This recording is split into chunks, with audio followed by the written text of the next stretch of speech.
Hello students, ਅੱਜ ਦੇ episode ਵਿੱਚ ਤੁਹਾਡਾ ਸਾਰਿਆਂ ਦਾ ਵੈਲਕਮ ਹੈ।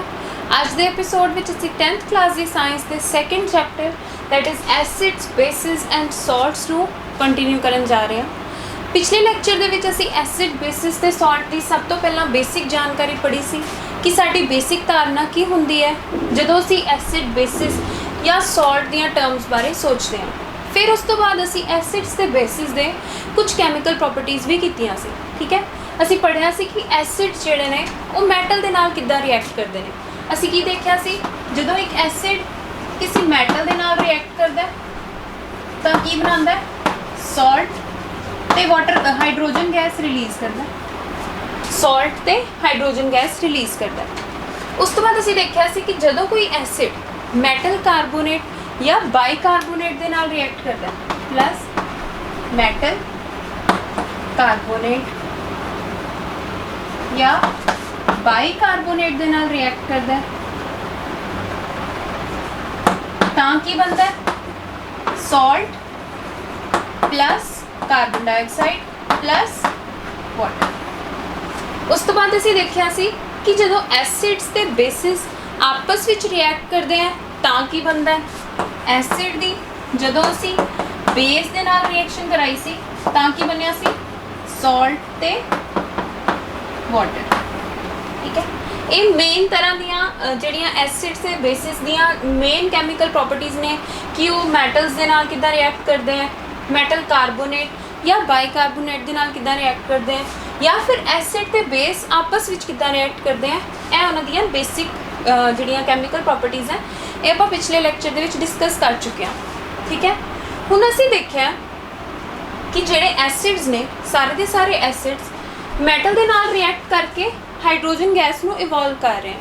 ठीक है, ਇਹਦਾ मतलब ਜਿਹੜੇ ਸਾਰੇ ਦੇ ਸਾਰੇ ਐਸਿਡਸ ਨੇ ਉਹਨਾਂ ਕੋਲ ਹਾਈਡਰੋਜਨ ਦਾ ਜਿਹੜਾ ਐਟਮ ਹੈ ਉਹ ਪ੍ਰੈਜ਼ੈਂਟ ਹੈ। ਹੁਣ ਅਸੀਂ ਨੈਕਸਟ ਟੌਪਿਕ ਦੇ ਵਿੱਚ ਇਹੀ ਦੇਖਣਾ ਹੈ ਕਿ ਸਾਰੇ ਦੇ ਸਾਰੇ ਐਸਿਡਸ ਦੇ ਵਿੱਚ ਕੀ ਚੀਜ਼ ਕਾਮਨ ਹੈ ਤੇ ਸਾਰੇ ਦੇ ਸਾਰੇ ਬੇਸਿਸ ਕੋਲ ਕਿਹੜੀ ਚੀਜ਼ ਕਾਮਨ ਹੈ। ਹੁਣ ਸਾਡਾ ਨੈਕਸਟ ਟੌਪਿਕ ਹੈ what do all acids have in common, यानी कि सारे के सारे एसिड्स दे विच किहड़ी कॉमन प्रॉपर्टी है, किहड़ी ऐसी चीज़ है जिहड़ी हर एक एसिड कोल प्रेजेंट है। ठीक है, असी पहला ही गल कर चुके हैं कि जिहड़े सारे के सारे एसिड्स ने वो मैटल दे नाल रिएक्ट करके हाइड्रोजन गैस जिहड़ी है लिबरेट कर रहे हैं। इस तो सानू की आइडिया मिल रहा है कि जिहड़े सारे के सारे एसिड्स हैं सानू एक आइडिया मिल रहा है कि हो सकता है उन्हां कोल हाइड्रोजन गैस जिहड़ी है हाइड्रोजन एटम है जिहड़ा वो प्रेजेंट होएगा। ठीक है, ਹੁਣ ਇਹਨੂੰ ਵੈਰੀਫਾਈ ਕਰਨ ਵਾਸਤੇ ਇੱਕ ਅਸੀਂ ਐਕਟੀਵਿਟੀ ਕੰਡਕਟ ਕਰਦੇ ਹਾਂ। ਆਪਾਂ ਕੀ ਕਰਨਾ ਹੈ, ਇੱਕ ਬੀਕਰ ਦੇ ਵਿੱਚ ਡਾਇਲੂਟਿਡ ਐਸਿਡ ਦਾ ਸੋਲੂਸ਼ਨ ਲੈਣਾ। ਡਾਇਲੂਟਿਡ HCl ਮੰਨ ਲਓ ਸੀ। ਡਾਇਲੂਟਿਡ ਦਾ ਕੀ ਮਤਲਬ ਹੁੰਦਾ ਹੈ, ਜਦੋਂ ਅਸੀਂ ਕਿਸੇ ਚੀਜ਼ ਦੇ ਵਿੱਚ ਪਾਣੀ ਪਾ ਕੇ, ਡਾਇਲੂਸ਼ਨ ਦਾ ਸਭ ਤੋਂ ਸਿੰਪਲ ਭਾਸ਼ਾ ਵਿੱਚ ਮੀਨਿੰਗ ਹੈ ਕਿ ਜਿਹੜਾ ਵੀ ਸਾਡਾ, ਜਿਵੇਂ ਹੁਣ ਅਸੀਂ ਇੱਥੇ ਐਸਿਡ ਲੈ ਰਹੇ ਤਾਂ ਅਸੀਂ ਉਹਦੇ ਵਿੱਚ ਪਾਣੀ ਪਾ ਕੇ ਉਹਨੂੰ ਪਤਲਾ ਕਰਤਾ। ਠੀਕ ਹੈ, ਡਾਇਲੂਸ਼ਨ ਦਾ ਸਭ ਤੋਂ ਸਿੰਪਲ ਭਾਸ਼ਾ ਵਿੱਚ ਮਤਲਬ ਹੈ ਕਿ ਪਾਣੀ ਪਾ ਕੇ ਉਹਦੇ ਵਿੱਚ ਅਸੀਂ ਉਹਨੂੰ ਪਤਲਾ ਕਰਤਾ। ਤਾਂ HCl ਯਾਨੀ ਕਿ ਹਾਈਡਰੋਕਲੋਰਿਕ ਐਸਿਡ ਨੂੰ ਅਸੀਂ ਪਾਣੀ ਥੋੜ੍ਹਾ ਜਿਹਾ ਉਹਦੇ ਵਿੱਚ ਪਾ ਕੇ ਉਹਦਾ ਐਕੁਅਸ ਸੋਲਿਊਸ਼ਨ ਬਣਾਇਆ, ਜਿਹਦੇ ਨਾਲ ਉਹ ਕੀ ਹੋ ਗਿਆ, ਡਾਇਲੂਟ ਹੋ ਗਿਆ, ਪਤਲਾ ਹੋ ਗਿਆ। ਇਸ ਤੋਂ ਬਾਅਦ ਅਸੀਂ ਵੀ ਇਹਦੇ ਵਿੱਚ ਇੱਕ ਰਬਰ ਕੌਕ ਰੱਖਿਆ, ਇਹਦੇ ਉੱਪਰ ਅਸੀਂ 2 ਨੇਲਸ ਜਿਹੜੀਆਂ ਨੇ ਉਹ ਪਲੇਸ ਕੀਤੀਆਂ ਨੇ। ਠੀਕ ਹੈ, ਇਹਨਾਂ ਦਾ ਕੰਟੈਕਟ ਅਸੀਂ ਇੱਕ ਬੈਟਰੀ ਨਾਲ ਕੀਤਾ। बैटरी के अगों असी एक बल्ब के नाल इनू अटैच किया।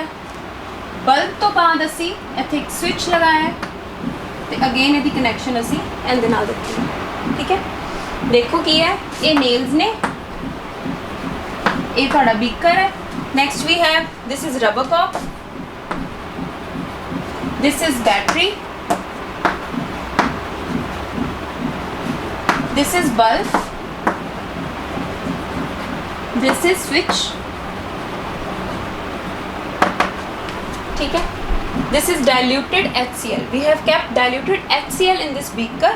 ठीक है, उस तो बाद रबड़ कॉक के उपर असी 2 नेल्स फिक्स किए हैं, उन्होंने असी बैटरी के नाल कनैक्ट किया है। दैन बैटरी के अगे असी बल्ब लगाया, ਬਲਬ ਦੇ ਨਾਲ ਅਸੀਂ ਇੱਕ ਸਵਿਚ ਅਟੈਚ ਕੀਤਾ।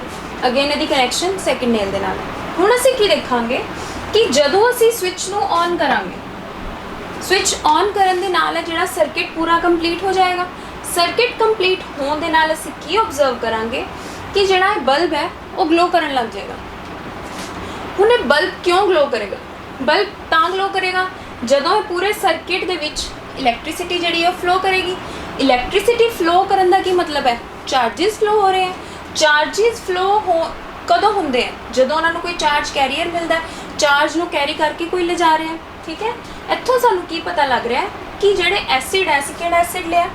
HCl। ਠੀਕ ਹੈ, HCl ਦੇ ਵਿੱਚ ਕਿਹੜਾ ਜਿਹੜਾ ਹੈਗਾ ਉਹ ਕੈਟਾਇਨ ਹੈ ਜਿਹੜਾ ਚਾਰਜ ਕੈਰੀ ਕਰ ਰਿਹਾ, ਕਿਹੜਾ ਹੈ? H+ ਕੈਟਾਇਨ। ਕਿਹੜਾ ਕੈਟਾਇਨ ਪ੍ਰੈਜ਼ੈਂਟ ਹੈ? H+ ਕੈਟਾਇਨ। ਕੈਟਾਇਨਸ ਕੀ ਹੁੰਦੇ ਨੇ? ਉਹ ਵਾਲੇ ਆਇਨਸ ਜਿਨ੍ਹਾਂ ਦੇ ਉੱਤੇ ਪੋਜ਼ਿਟਿਵ ਚਾਰਜ ਹੁੰਦਾ, ਜਿਹੜੇ ਇਲੈਕਟ੍ਰੋਨ ਨੂੰ ਡੋਨੇਟ ਕਰਕੇ, ਜਦੋਂ ਕੋਈ ਐਟਮ ਇਲੈਕਟ੍ਰੋਨ ਨੂੰ ਡੋਨੇਟ ਕਰਦਾ ਤਾਂ ਉਹ ਆਇਨ ਬਣ ਜਾਂਦਾ, ਤੇ ਜਿਹੜਾ ਆਇਨ ਬਣਦਾ ਉਹਨੂੰ ਕੀ ਕਹਿੰਦੇ ਆਪਾਂ? ਕੈਟਾਇਨ। ਤਾਂ ਐਸਿਡ ਦੇ ਕੇਸ ਵਿੱਚ ਕਿਹੜਾ ਕੈਟਾਇਨ ਪ੍ਰੈਜ਼ੈਂਟ ਹੈ? H+ ਕੈਟਾਇਨ ਹੈ, ਜਿਹੜਾ ਆਪਣੇ ਨਾਲ ਇਲੈਕਟ੍ਰਿਸਿਟੀ ਯਾਨੀ ਕਿ ਚਾਰਜ ਨੂੰ ਕੈਰੀ ਕਰ ਰਿਹਾ ਹੈ, ਤੇ ਤਾਂ ਹੀ ਜਿਹੜਾ ਬਲਬ ਹੈ ਉਹ ਗਲੋ ਕਰ ਰਿਹਾ।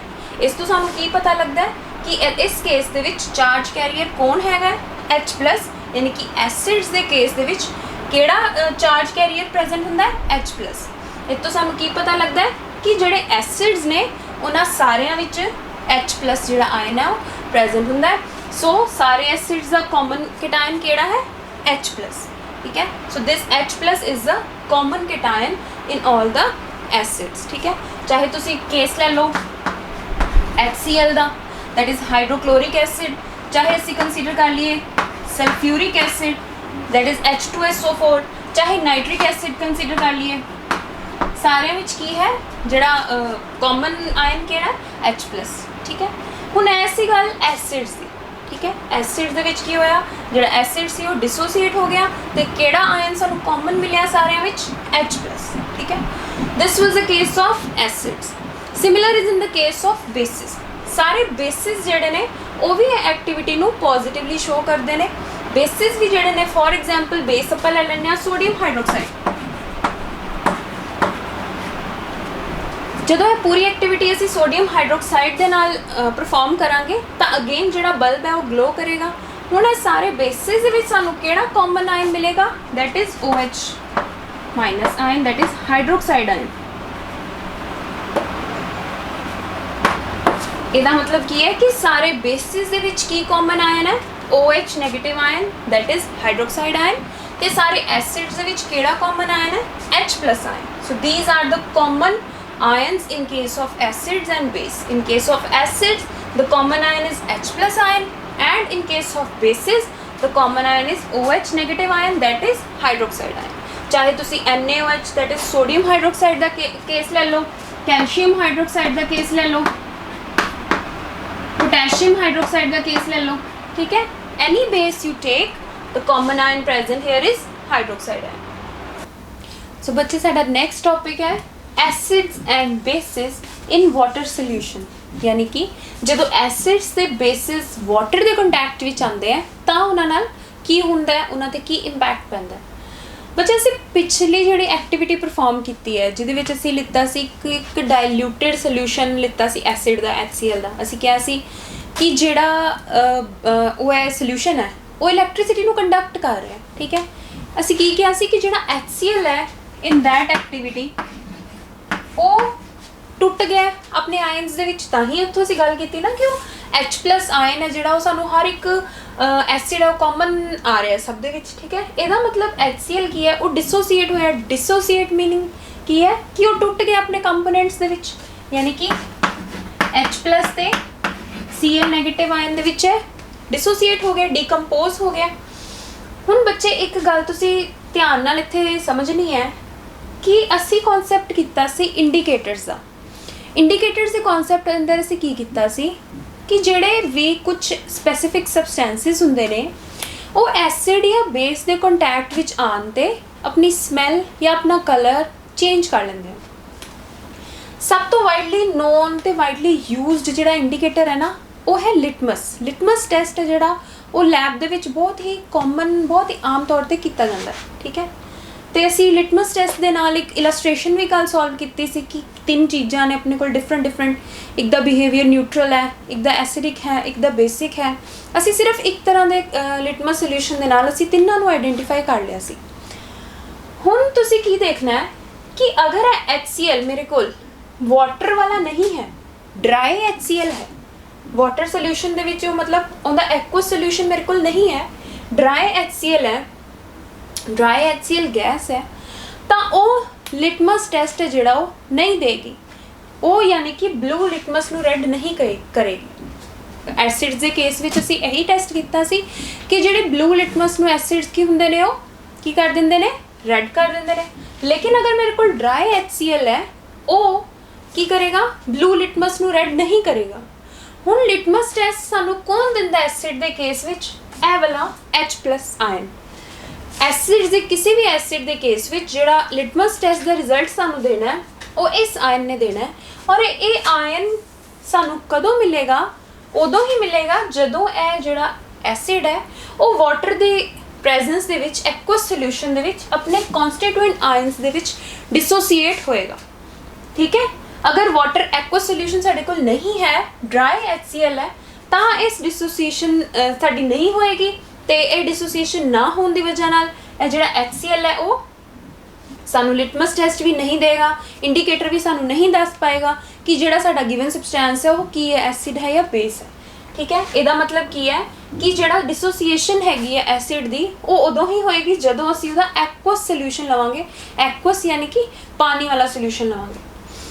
ਹੁਣ ਇਹ ਜਿਹੜਾ H+ ਆਇਨ ਸਾਨੂੰ ਮਿਲਿਆ, ਇਹ ਜਿਹੜਾ ਇੰਡੀਪੈਂਡੈਂਟਲੀ ਐਗਜ਼ਿਸਟ ਨਹੀਂ ਕਰ ਸਕਦਾ। ਠੀਕ ਹੈ, ਇਹ H+ ਆਇਨ ਇੰਡੀਪੈਂਡੈਂਟਲੀ ਐਗਜ਼ਿਸਟ ਨਹੀਂ ਕਰ ਸਕਦਾ ਕਿਉਂਕਿ ਇਹ ਸੋਲਿਊਸ਼ਨ ਅਸੀਂ ਹੁਣ ਐਕੁਅਸ ਸੋਲਿਊਸ਼ਨ ਲੈ ਰਹੇ ਹਾਂ, ਤਾਂ ਦਿਸ H+ ਆਇਨ, ਹੁਣ ਆਪਾਂ ਐਕੁਅਸ ਸੋਲਿਊਸ਼ਨ ਦੀ ਗੱਲ ਕਰ ਰਹੇ ਹਾਂ ਤਾਂ ਇਹ ਵਾਟਰ ਦੇ ਨਾਲ ਰਲ ਕੇ ਕੀ ਬਣਾ ਦੇਗਾ, H3O+ ਆਇਨ। ਸੋ ਐਕੁਅਸ ਸੋਲਿਊਸ਼ਨ ਦੇ ਵਿੱਚ ਸਾਡੇ ਕੋਲ ਇਹ ਆਇਨਸ ਪ੍ਰੈਜ਼ੈਂਟ ਹੋਣਗੇ ਜਿਹੜੇ ਕਿ ਸਾਨੂੰ ਕੀ ਦੇਣਗੇ, ਲਿਟਮਸ ਟੈਸਟ ਦੇਣਗੇ ਜਾਂ ਹੋਰ ਵੀ ਇੰਡੀਕੇਸ਼ਨ ਸਾਨੂੰ ਦੇਣਗੇ ਐਸਿਡ ਦੀ ਪ੍ਰੈਜ਼ੈਂਸ ਦੀ।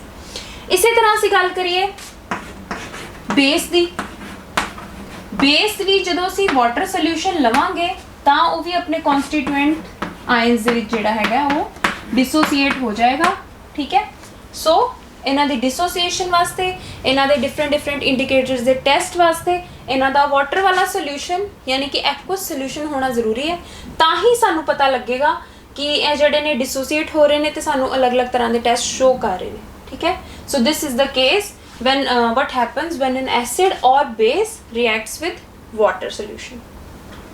Next topic है dilution. Dilution ਅਸੀਂ ਪਿਛਲੇ ਜਿਹੜੀ ਐਕਟੀਵਿਟੀ ਪਰਫਾਰਮ ਕੀਤੀ ਹੈ ਉਹਦੇ ਚ ਵੀ ਵਰਡ ਯੂਜ਼ ਕੀਤਾ ਹੈ dilution। ਦੇਖਦੇ ਹਾਂ dilution ਹੁੰਦਾ ਕੀ ਹੈ। Mixing an acid or base with water results in decrease in concentration of ions. This is known as dilution. Dilution ਕੀ ਹੁੰਦਾ ਹੈ ਕਿ ਜਦੋਂ ਅਸੀਂ ਐਸਿਡ ਜਾਂ ਬੇਸ ਨੂੰ ਵਾਟਰ ਦੇ ਨਾਲ ਮਿਕਸ ਕਰਦੇ ਹਾਂ ਤਾਂ ਉਹਨਾਂ ਦੇ ਜਿਹੜੇ ਆਇਨਸ ਨੇ, ਹੁਣੇ ਅਸੀਂ ਪੜ੍ਹਿਆ ਕਿ ਐਸਿਡ ਜਿਹੜਾ ਉਹ ਵਾਟਰ ਦੇ ਨਾਲ ਕਿਹੜਾ ਆਇਨ ਦਿੰਦਾ ਹੈ, H3O+ ਆਇਨ। ਠੀਕ ਹੈ, ਤੇ ਜਿਹੜਾ ਬੇਸ ਹੈ ਉਹ ਕਿਹੜਾ ਆਇਨ ਦਿੰਦਾ ਹੈ, OH- ਆਇਨ। ਠੀਕ ਹੈ, ਜਦੋਂ ਵੀ ਅਸੀਂ ਐਸਿਡ ਜਾਂ ਬੇਸ ਨੂੰ ਵਾਟਰ ਦੇ ਨਾਲ ਮਿਕਸ ਕਰਦੇ ਹਾਂ ਤਾਂ ਇਹਨਾਂ ਦੇ ਜਿਹੜੇ ਆਇਨਸ ਨੇ, ਐਸਿਡ ਤੇ ਬੇਸ ਦੇ ਰਿਸਪੈਕਟਿਵ ਆਇਨਸ ਜਿਹੜੇ ਨੇ ਜੋ ਡਿਸੋਸੀਏਟ ਹੁੰਦੇ ਨੇ ਵਾਟਰ ਸੋਲਿਊਸ਼ਨ ਦੇ ਵਿੱਚ, ਉਹਨਾਂ ਦੀ ਕਨਸੈਂਟ੍ਰੇਸ਼ਨ ਜਿਹੜੀ ਆ ਉਹ ਡਿਕਰੀਜ਼ ਹੋ ਜਾਂਦੀ ਹੈ, ਘੱਟ ਹੋ ਜਾਂਦੀ ਹੈ। ਇਸ ਪ੍ਰੋਸੈਸ ਨੂੰ ਕੀ ਕਹਿੰਦੇ ਆ, ਡਾਇਲੂਸ਼ਨ। ਠੀਕ ਹੈ, ਹੁਣ ਅਸੀਂ ਕਿਸੇ ਵੀ ਐਸਿਡ ਜਾਂ ਬੇਸ ਨੂੰ ਡਾਇਲੂਟ ਕਰਨਾ ਹੈ, ਉਹਦੇ ਵਿੱਚ ਪਾਣੀ ਮਿਕਸ ਕਰਨਾ, ਉਹਨੂੰ ਪਤਲਾ ਕਰਨਾ ਹੈ, ਤਾਂ ਅਸੀਂ ਉਹ ਪ੍ਰੋਸੈਸ ਕਿਵੇਂ ਕਰਨਾ ਹੈ। ਹੁਣ ਇਹਦੇ ਵਿੱਚ ਕੀ ਕਹਿਣਾ ਚਾਹ ਰਹੇ ਹਾਂ ਅਸੀਂ ਇਹ ਕਹਿਣਾ ਚਾਹ ਰਹੇ ਹਾਂ ਕਿ ਕਿਆ ਅਸੀਂ ਐਸਿਡ ਦੇ ਵਿੱਚ ਪਾਣੀ ਪਾਵਾਂਗੇ ਜਾਂ ਪਾਣੀ ਦੇ ਵਿੱਚ ਐਸਿਡ ਪਾਵਾਂਗੇ। ਠੀਕ ਹੈ, ਹੁਣ ਜਦੋਂ ਵੀ ਐਸਿਡ ਦੇ ਵਿੱਚ ਅਸੀਂ ਪਾਣੀ ਪਾਵਾਂਗੇ ਤਾਂ ਇੱਕ ਹਾਈਲੀ ਐਗਜ਼ੋਥਰਮਿਕ ਰਿਐਕਸ਼ਨ ਹੋਏਗੀ।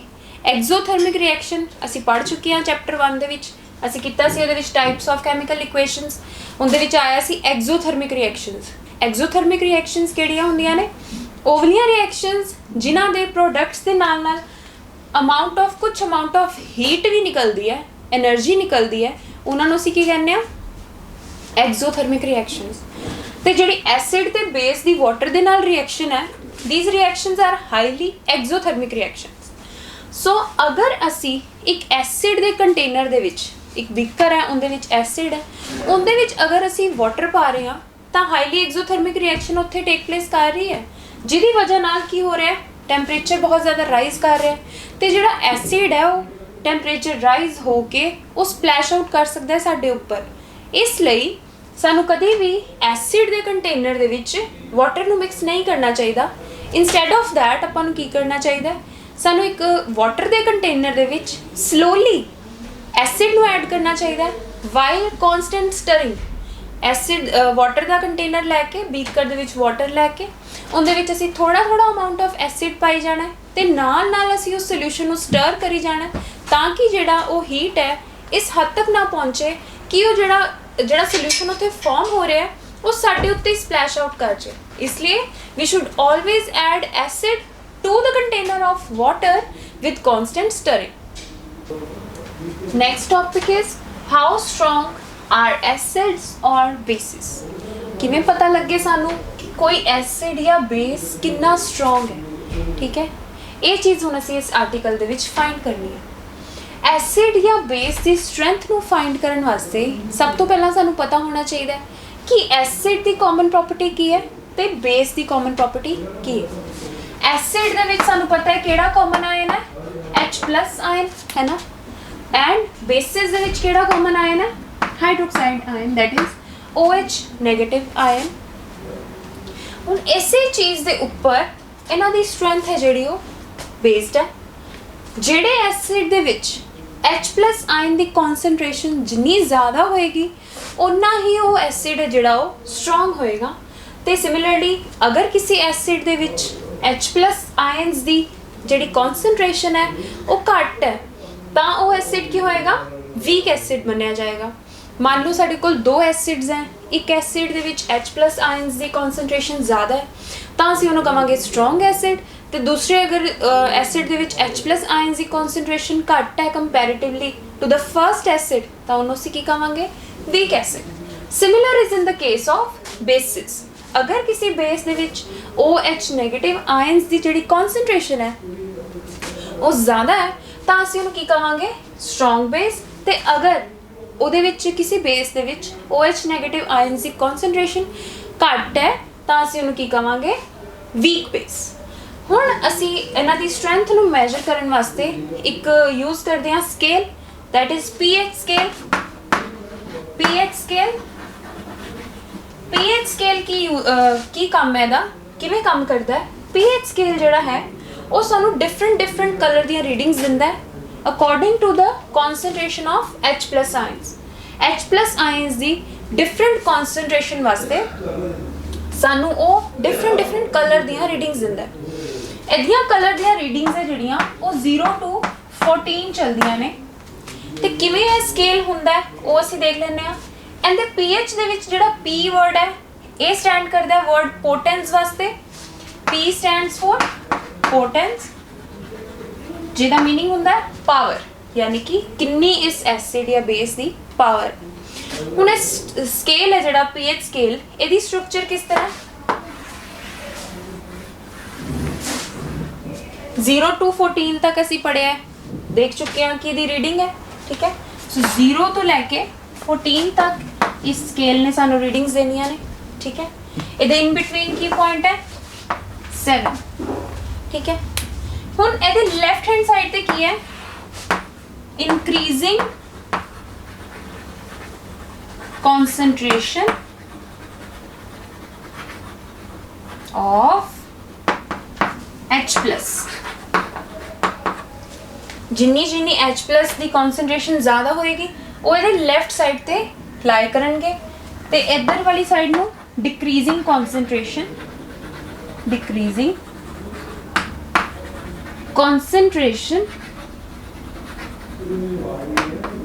of H+, ਠੀਕ ਹੈ। ਤਾਂ ਹੁਣ ਅਸੀਂ ਇੱਥੇ ਇੱਕ ਚੀਜ਼ ਦੇਖਣੀ ਹੈ ਕਿ ਜਿਹੜੇ 0 to 7 ਤੱਕ ਰੀਡਿੰਗਸ ਆਉਣਗੀਆਂ ਸਾਡੇ ਕੋਲ ਉਹ ਸਾਰੀਆਂ ਹੋਣਗੀਆਂ ਸਾਡੇ ਐਸਿਡਸ ਦੀਆਂ, ਜਿਨ੍ਹਾਂ ਦੀ pH ਦੀ ਵੈਲਿਊ 0 to 7 ਤੱਕ ਲਾਈ ਕਰੇਗੀ ਉਹ ਕੀ ਹੋਣਗੇ, ਐਸਿਡਸ। ਤੇ ਜਿਨ੍ਹਾਂ ਦੀ ਵੈਲਿਊ 7 to 14 ਲਾਈ ਕਰੇਗੀ pH ਸਕੇਲ ਦੇ ਉੱਤੇ ਉਹ ਹੋਣਗੇ ਸਾਡੇ ਬੇਸਿਸ। ਤੇ ਜਿਹਦੀ ਵੈਲਿਊ 7 ਹੋਏਗੀ ਉਹ ਹੋਏਗਾ ਸਾਡਾ न्यूट्रल यानी कि नाइदर एसिड नॉर बेस। सो ਜਿਹੜੇ ਵੀ ਸਾਡੇ 7 ਤੋਂ ਨੀਚੇ 0 ਤੋਂ 7 ਤੱਕ pH ਸਕੇਲ ਦੀ ਰੀਡਿੰਗ ਦੇਣਗੇ, pH ਵੈਲਿਊ ਉਹਨਾਂ ਦੀ 0 ਤੋਂ 7 ਦੇ ਵਿੱਚ ਲਾਇਆ ਕਰੇਗੀ, ਉਹ ਸਾਰੇ ਐਸਿਡਸ ਹੋਣਗੇ।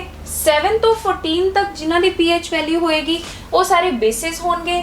ਤੇ ਜਿਹਦੀ pH ਵੈਲਿਊ, ਜਿਸ ਸਬਸਟੈਂਸ ਦੀ pH ਵੈਲਿਊ 7 ਹੋਏਗੀ ਉਹ ਕੀ ਹੋਏਗਾ? ਨਿਊਟਰਲ ਬਿਹੇਵੀਅਰ ਹੋਏਗਾ ਉਹਦਾ, ਨਾ ਤੇ ਐਸਿਡ ਹੋਏਗਾ ਤੇ ਨਾ ਹੀ ਬੇਸ। ਹੁਣ ਤੁਸੀਂ ਇੱਕ ਗੱਲ ਹੋਰ ਧਿਆਨ ਰੱਖਣੀ ਹੈ ਕਿ ਜਿਹੜੇ ਐਸਿਡ ਦੀ ਵੈਲਿਊ ਜਿੰਨੀ ਘੱਟ ਹੈ, ਜਿਹੜੇ ਐਸਿਡ ਦੀ pH ਵੈਲਿਊ ਜਿੰਨੀ ਘੱਟ ਹੋਏਗੀ ਉਹ ਉਨਾ ਹੀ ਸਟਰੋਂਗ ਐਸਿਡ ਹੋਏਗਾ। ਠੀਕ ਹੈ, ਮੰਨ ਲਓ ਮੇਰੇ ਕੋਲ ਇੱਕ ਐਸਿਡ A ਹੈ, ਇੱਕ ਐਸਿਡ ਹੈ ਜਿਹੜਾ ਉਹ B ਹੈ। ਇੱਕ ਐਸਿਡ ਦੀ pH ਵੈਲਿਊ ਹੈ 4 ਤੇ ਇੱਕ ਐਸਿਡ ਦੀ pH ਵੈਲਿਊ ਹੈ 2। ਹੁਣ ਮੈਂ ਕੀ ਕਿਹਾ? ਜਿਹੜੇ ਐਸਿਡ ਦੀ pH ਵੈਲਿਊ ਜਿੰਨੀ ਘੱਟ ਹੈ ਉਨਾ ਹੀ ਉਹ ਕੀ ਹੋਏਗਾ? ਸਟਰੋਂਗ ਐਸਿਡ ਹੋਏਗਾ। ਕਿਉਂ? क्योंकि ये जो बेस है इनका, ये जो नीचे से प्रिंसिपल लिखे कि की है 7 तो डाउनवर्ड्स आते वक्त, 7 तो बैकवर्ड्स आते वक्त ये की है जो ऑर्डर की है? Increasing concentration of H+। जिमें जिमें वैल्यू 7 तो नीचे जाएगी उवें उवें H+ की जी कॉन्सनट्रेशन है वो इंक्रीज कर रही है। इसका मतलब अगर साढ़े कोल दो एसिड्स हैं A और B, अगर A की pH वैल्यू 4 है और B की pH वैल्यू 2 है तो फिर की होएगा? ਜਿਹੜਾ B ਹੈ, ਐਸਿਡ B, ਉਹਦੀ ਉਹ ਜਿਹੜਾ ਹੈ ਉਹ ਸਟਰੋਂਗਰ ਐਸਿਡ ਹੋਏਗਾ ਐਜ਼ ਕੰਪੇਅਰ ਟੂ A, ਕਿਉਂਕਿ ਉਹਦੀ pH ਵੈਲਿਊ ਜਿਹੜੀ ਹੈ ਉਹ ਘੱਟ ਹੈ। ਤੇ pH ਵੈਲਿਊ ਘੱਟ ਹੋਣ ਦਾ ਕੀ ਮਤਲਬ ਹੁੰਦਾ ਹੈ ਕਿ ਉਹਦੇ ਵਿੱਚ H+ ਆਇਨਸ ਦੀ ਕੌਨਸਨਟ੍ਰੇਸ਼ਨ ਜ਼ਿਆਦਾ ਹੈ। ਤੇ ਅਸੀਂ ਪਹਿਲਾਂ ਹੀ ਡਿਸਕਸ ਕਰ ਚੁੱਕੇ ਹਾਂ ਕਿ ਜਿਹੜੇ ਐਸਿਡਸ ਦੇ ਵਿੱਚ H+ ਆਇਨ ਦੀ ਕੌਨਸਨਟ੍ਰੇਸ਼ਨ ਜਿੰਨੀ ਜ਼ਿਆਦਾ ਹੁੰਦੀ ਹੈ ਉਹ ਉਨਾ ਹੀ ਇੱਕ ਸਟਰੋਂਗ ਐਸਿਡ ਹੁੰਦਾ ਹੈ। ठीक है, सो ये तो केस सी कि किवें सानू पता लगता है pH स्केल ते अगर दो एसिड्स की pH वैल्यू हुंदी है साडे कोल तां किवें पता लगेगा कि कौन उन्हां विचों किहड़ा एसिड है जिहड़ा स्ट्रोंग है ते किहड़ा हैगा वीक है। हुण असीं देखना है कि किवें सानू पता लगेगा कि किहड़ा बेस है जिहड़ा वो स्ट्रोंग है ते किहड़ा बेस है वो वीक है। हुण तुसीं इत्थे की देखना है कि जिहड़े बेस की वैल्यू जिन्नी ज़्यादा होएगी, जिहड़े बेस की वैल्यू pH वैल्यू जिन्नी ज़्यादा होएगी वो बेस उन्ना ही ज़्यादा स्ट्रोंग होएगा। इत्थे जिहड़ा ऑर्डर है वो रिवर्स है, जिन्नी घट वैल्यू pH स्केल ते उन्ना ज़्यादा स्ट्रोंग एसिड है, लेकिन बेस दे साइड ते ये डायरैक्टली चलेगा कि जिन्नी ज़्यादा pH वैल्यू होएगी किसी बेस की वो बेस उन्ना ही ज़्यादा स्ट्रोंग होएगा, तो जिन्नी किसी बेस की pH वैल्यू घट होएगी वो उन्ना ही घट जिहड़ा वीक है, जिन्हों आप वर्ड यूज़ करांगे वीक, उन्ना ही वो वीक बेस होएगा। सो इस pH स्केल की हैल्प के नाल असी पता कर सकते हैं कि किहड़ा एसिड या बेस है वो कितना स्ट्रोंग है। pH स्केल बारे असी पढ़ चुके हैं कि pH स्केल सानू किवें हेल्प करता है ये फाइंड करन विच कि कोई एसिड या बेस कितना स्ट्रोंग है।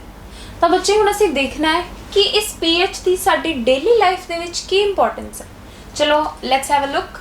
सब तो पहला पॉइंट है डाइजेस्टिव सिस्टम। डाइजेस्टिव सिस्टम दे विच की है, यानी कि साडा खाना फूड डाइजेस्ट हो रहा है। साडा फूड डाइजेस्ट करने वास्ते साडे स्टमक दे विचों HCl that is hydrochloric acid की सिक्रेशन होंदी है जो कि साडे फूड के डाइजेशन लिए बहुत इंपॉर्टेंट है। अगर इस एसिड की अमाउंट है जिहड़ी सिक्रेशन है वो ज़्यादा हो जाती है तो साडे पेट दे विच इरीटेशन हो सकती है, सानू रेस्टलैसनेस हो सकती है, बहुत तरह की सानू परेशानी हो सकती है। ठीक है, इसका की मतलब है कि जी जिन्नी साडी रेंज है, एवरेज रेंज हैगी है pH जिन्नी साडी बॉडी के अंदर होनी चाहिए है उस तो डाउन चली गई है pH, तो उनके वास्ते सानू की कहते हैं कि सानू एंटासिड की कोई टैबलेट ले लो या कोई सोल्यूशन या टॉनिक है जोड़ा वो ले लो। उनके वास्ते आप की मेनली लैने आ मिल्क ऑफ मैग्नीशिया, जोड़ा की होंदा एक बेस होंदा है ते जोड़ा साडे स्टमक के अंदर pH नूं की कर दिंदा है, बैलेंस कर दिंदा है, न्यूट्रलाइज कर दिंदा है, जिहदे नाल की है सानू रिलीफ मिलता है। इस तरह डाइजेस्टिव सिस्टम के अंदर pH की इंपॉर्टेंस है। नैक्सट है टूथ डिके। जिहड़ा साडा टूथ है, जिहड़ा साडे टूथ का इनैमल है वो साडी बॉडी का सब तो ज़्यादा स्ट्रोंगेस्ट पार्ट है। ठीक है, बोन वो सब तो स्ट्रोंगेस्ट है, लेकिन अगर साडे माउथ का जिहड़ा pH वैल्यू है वो 5.5 तो नीचे चली जाती है तो ये भी जिहड़ा है साडे टूथ जिहड़े ने वो डिके होने शुरू हो जाते हैं। ठीक है, इसलिए साडे माउथ के अंदर भी पीएच की जिहड़ी प्रॉपर वैल्यू है वो मेनटेन रहनी चाहिए है। 5.5 तो नीचे अगर पीएच होगी तो साडे जिहड़े टीथ ने वो डिके होने स्टार्ट हो जाएंगे। Next we have plants. जिहड़े स्पैसीफिक प्लांट्स हुंदे ने वो स्पैसीफिक पीएच रेंज दे विच ही ग्रो करदे ने, तां उन्हां नूं उगाउण तो पहलां सानूं सॉइल दी पीएच जिहड़ी है वो चैक करानी पैंदी है, तां ही जिहड़े स्पैसीफिक टाइप्स ऑफ प्लांट्स ने वो उस सॉइल दे विच ग्रो करनगे। इस तरह एग्रीकल्चर दे विच भी प्लांट्स नूं ग्रो कराउण विच भी पीएच दी बहुत ज़्यादा इंपॉर्टेंस है। Next we have self defence by animals. ਅਸੀਂ ਹਨੀ ਬੀ ਦੇਖਦੇ ਹਾਂ, ਜਦੋਂ ਵੀ ਅਸੀਂ ਉਹਦੇ ਕੋਲ ਜਾਂਦੇ ਹਾਂ ਤਾਂ ਉਹ ਸਾਨੂੰ ਡੰਕ ਮਾਰਦੀ ਹੈ, ਤੇ ਉਹਦੇ ਡੰਕ ਦੇ ਵਿੱਚ ਵੀ ਕਿਉਂ ਮਾਰਦੀ ਹੈ ਸਾਨੂੰ ਡੰਕ? ਉਹ ਆਪਣੇ ਸੈਲਫ ਡਿਫੈਂਸ ਦੇ ਵਿੱਚ ਸਾਨੂੰ ਡੰਕ ਮਾਰਦੀ ਹੈ। ਤਾਂ ਉਹਦੇ ਡੰਕ ਦੇ ਵਿੱਚ ਵੀ ਕੀ ਹੁੰਦਾ, ਇੱਕ ਐਸਿਡ ਹੁੰਦਾ ਜਿਹੜਾ ਉਹਦੀ ਖੁਦ ਦੀ ਰੱਖਿਆ ਵਾਸਤੇ ਹੁੰਦਾ ਤੇ ਸਾਨੂੰ ਜਾਂ ਕਿਸੇ ਵੀ ਹੋਰ ਉਹਦੇ ਲਈ ਥ੍ਰੈਟ ਹੈ ਜਿਹੜਾ ਉਹਦੇ ਤੋਂ ਦੀ ਰੱਖਿਆ ਕਰਦਾ। ਤੇ ਹਨੀ ਬੀ ਦੇ ਜਿਹੜੇ ਸਟਿੰਗ ਹੈ ਉਹਦੇ ਵਿੱਚ ਜਿਹੜਾ ਹੈ ਫਾਰਮਿਕ ਐਸਿਡ ਪ੍ਰੈਜ਼ੈਂਟ ਹੁੰਦਾ ਜਿਹੜਾ ਉਹਨੂੰ ਸੈਲਫ ਡਿਫੈਂਸ ਦੇ ਵਿੱਚ ਹੈਲਪ ਕਰਦਾ। ਇਸ ਤਰ੍ਹਾਂ ਐਨੀਮਲਸ ਦੇ ਵਿੱਚ ਵੀ ਜਿਹੜਾ ਪੀਐਚ ਹੈ ਉਹ ਉੱਥੇ ਰੋਲ ਨਿਭਾ ਰਿਹਾ। Next we have plants and animals.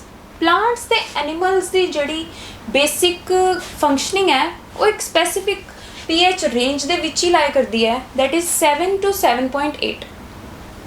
7 to 7.8 pH the value ਦੇ ਰੇਂਜ ਦੇ ਅੰਦਰ ਹੀ ਜਿਹੜੀ ਪਲਾਂਟਸ ਤੇ ਐਨੀਮਲਸ ਦੀ ਪ੍ਰੋਪਰ ਫੰਕਸ਼ਨਿੰਗ ਹੈ ਉਹ ਹੁੰਦੀ ਹੈ।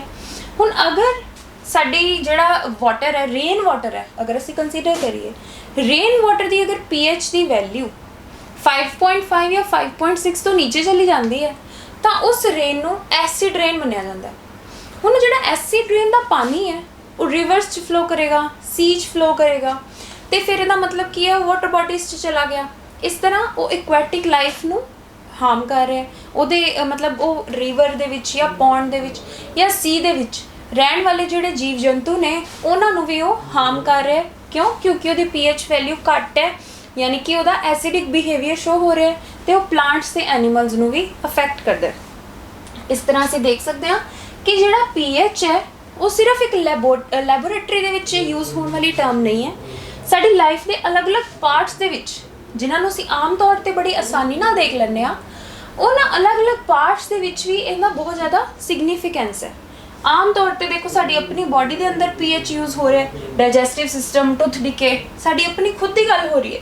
ਪਲਾਂਟਸ, ਫੂਡ, ਕ੍ਰੌਪਸ ਜਿਹੜੇ ਆਪਾਂ ਰੋਜ਼ ਦੇ ਇਨਟੇਕ ਹੈ ਸਾਡਾ, ਉੱਥੇ ਵੀ ਪੀਐਚ ਜਿਹੜਾ ਬਹੁਤ ਇੰਪੋਰਟੈਂਸ ਰੱਖਦਾ। ਸਟਾਰਟਿੰਗ ਹੀ ਜਿੱਥੇ ਹੋਣੀ ਹੈ ਪਲਾਂਟ ਨੂੰ, ਅਸੀਂ ਕ੍ਰੌਪਸ ਨੂੰ ਹਜੇ ਅਸੀਂ ਬੋਣਾ ਹੀ ਹੈ, ਉਹ ਵੀ ਅਸੀਂ ਤਾਂ ਹੀ ਬੋਵਾਂਗੇ ਜਦੋਂ ਸਾਨੂੰ ਪਤਾ ਹੋਏ ਕਿ ਕਿਸ ਤਰ੍ਹਾਂ ਦਾ ਜਿਹੜਾ ਪਲਾਂਟ ਹੈ ਉਹ ਕਿਸ ਤਰ੍ਹਾਂ ਦੀ ਸੋਇਲ ਦੇ ਵਿੱਚ ਗਰੋ ਕਰਦਾ ਹੈ, ਐਸਿਡਿਕ ਚਾਹੀਦੀ ਹੈ ਜਾਂ ਉਹਨੂੰ ਬੇਸਿਕ ਚਾਹੀਦੀ ਹੈ। ਉੱਥੇ ਵੀ ਸਾਨੂੰ ਉਹਦੇ ਪੀਐਚ ਦੀ ਜਿਹੜੀ ਨੌਲੇਜ ਹੈ ਹੋਣੀ ਚਾਹੀਦੀ ਹੈ। ਇਸੇ ਤਰ੍ਹਾਂ ਅਸੀਂ ਬਹੁਤ ਆਰਾਮ ਨਾਲ ਦੇਖਦੇ ਹਾਂ ਕਿ ਹਨੀ ਬੀ ਨੇ ਸਾਨੂੰ ਕਿਸੇ ਨੂੰ ਡੰਕ ਮਾਰਤਾ ਜਾਂ ਸਮਥਿੰਗ ਲਾਈਕ ਦੈਟ। ਇਸੇ ਤਰ੍ਹਾਂ ਐਸਿਡ ਰੇਨ ਦਾ ਕਨਸੈਪਟ ਵੀ ਅਸੀਂ ਬਹੁਤ ਸੁਣਿਆ ਹੋਇਆ ਹੈ। ਇਸੇ ਤਰ੍ਹਾਂ ਜਿਹੜੀ ਪੀਐਚ ਟਰਮ ਹੈ ਉਹ ਸਿਰਫ ਇੱਕ ਲੈਬ ਦੀਆਂ ਬਾਉਂਡਰੀਜ਼ ਦੇ ਵਿੱਚ ਨਹੀਂ ਰਹਿੰਦੀ, ਉਹ ਸਾਡੀ ਲਾਈਫ ਦੇ ਵਿੱਚ ਫੈਲੀ ਹੋਈ ਹੈ ਤੇ ਉਹਦੀ ਇੰਪੋਰਟੈਂਸ ਅਸੀਂ ਅਲੱਗ-ਅਲੱਗ ਪਾਰਟਸ ਦੇ ਵਿੱਚ ਦੇਖ ਸਕਦੇ ਹਾਂ। ਸੋ ਬੱਚੇ, ਸਾਡਾ ਨੈਕਸਟ ਟੌਪਿਕ ਹੈ ਸੌਲਟਸ। ਇਸ ਚੈਪਟਰ ਦੀ ਸਟੱਡੀ ਦੇ ਦੌਰਾਨ ਅਸੀਂ ਸੌਲਟਸ ਵਰਡ ਜਿਹੜਾ ਹੈ ਉਹ ਬਾਰ-ਬਾਰ ਯੂਜ਼ ਕਰ ਰਹੇ ਹਾਂ।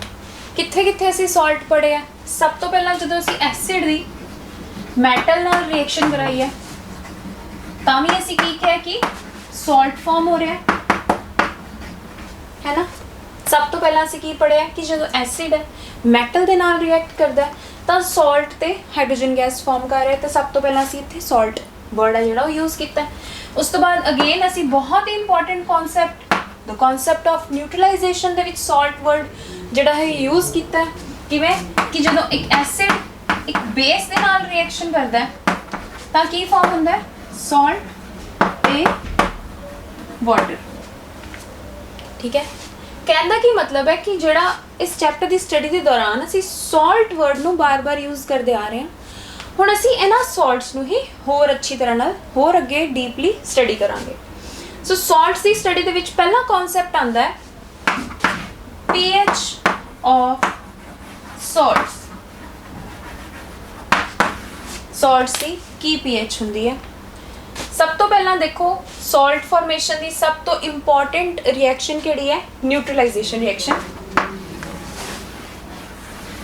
This one is the neutralisation reaction जिदे विच एसिड ते बेस रिएक्ट करके की बनाते हैं सॉल्ट ते वाटर। एक एसिड नू HX के तौर पर असी शो कर सकते हैं। H is hydrogen, X can be anything like chlorine हो सकती है, ठीक है, इस क्लोरीन फ्लोरीन इदा असी कुछ भी X की वैल्यू पुट कर सकते हैं। Next we have base M, कोई भी मैटल जिवें sodium hydroxide, calcium hydroxide, magnesium hydroxide, potassium hydroxide कुछ भी असीं ले सकते हैं। तो की फॉर्म हो रहा है MX। ਇਹ ਜਿਹੜਾ M ਤੇ X मिल के फॉर्मेशन हो रही है स्पीशीज दी, this species is known as salt and this H and this OH 1H 2H हो गए 2H H2 and this one O, this is water, ठीक है। So HX that is acid, when it reacts with MOH that is a base, it forms MX that is salt and H and OH combine to form water, ठीक है। ਹੁਣ ਅਸੀਂ study ਕਰ ਰਹੇ ਹਾਂ pH of salts, salt the pH ਕੀ ਹੁੰਦੀ ਹੈ। ਹੁਣ salt ਹੈ ਜਿਹੜਾ ਬਣ ਰਿਹਾ ਹੈ ਉਹ ਐਸਿਡ ਤੇ ਬੇਸ ਦੇ ਕੈਮੀਕਲ ਕੰਬੀਨੇਸ਼ਨ ਦੇ ਨਾਲ ਬਣ ਰਿਹਾ ਹੈ salt। ਹੁਣ ਅਸੀਂ ਜਿਹੜਾ ਐਸਿਡ ਲੈ ਰਹੇ ਹਾਂ ਉਹ ਵੀ ਸਟਰੋਂਗ ਹੈ ਤੇ ਬੇਸ ਲੈ ਰਹੇ ਹਾਂ ਉਹ ਵੀ ਸਟਰੋਂਗ ਹੈ। ਸਟਰੋਂਗ ਐਸਿਡ ਤੇ ਸਟਰੋਂਗ ਬੇਸ ਦੇ ਕਨਸੈਪਟ ਨਾਲ ਅਸੀਂ ਫੈਮੀਲੀਅਰ ਹਾਂ, ਅਸੀਂ ਪੜ੍ਹ ਚੁੱਕੇ ਹਾਂ, ਹੁਣੇ ਹੀ ਪੜ੍ਹਿਆ ਹੈ कि pH वैल्यू ਦੇ ਨਾਲ ਅਸੀਂ डिसाइड करते हैं कि कोई ਜਿਹੜਾ एसिड है वो स्ट्रॉन्ग है या वीक है। इसी तरह बेस है वो स्ट्रॉन्ग है या वीक है, किस चीज़ से डिपेंड करता है, depends upon the concentration of H+ ion. जिन्ने ज़्यादा H+ आयन होंगे उन्ना ज़्यादा स्ट्रॉन्ग एसिड होएगा, जिन्ने ज़्यादा OH नेगेटिव आयन्स होंगे उन्ना ही स्ट्रॉन्ग वो बेस होएगा। हुण जेकर जिहड़ा सॉल्ट फॉर्म हो रहा है वो स्ट्रॉन्ग एसिड ते स्ट्रॉन्ग बेस नाल बन रहा है। स्ट्रॉन्ग ही एसिड है ते स्ट्रॉन्ग ही बेस है, तो जिहड़ा सॉल्ट फॉर्म होएगा वो न्यूट्रल होएगा, यानी कि दोनों एक दूसरे के इफेक्ट नूं की कर देंगे, कैंसल कर देंगे। तो स्ट्रॉन्ग एसिड ते स्ट्रॉन्ग बेस की कैमिकल कॉम्बीनेशन नाल जिहड़ा सॉल्ट बनेगा वो न्यूट्रल होएगा। उसी तरह दूसरे ऐसे फर्स्ट पॉइंट। हुण सैकेंड पॉइंट, अगर साडे कोल स्ट्रॉन्ग एसिड है तो रिएक्शन कर रहा है वीक बेस के नाल, वीक बेस नाल रिएक्ट करेगा तो जिहड़ा साडा सॉल्ट होएगा उहदी pH है जिहड़ी वो लैस देन 7 होएगी, यानी कि उहदा जिहड़ा सॉल्ट है वो एसिडिक बिहेवियर शो करेगा। Salt acidic salt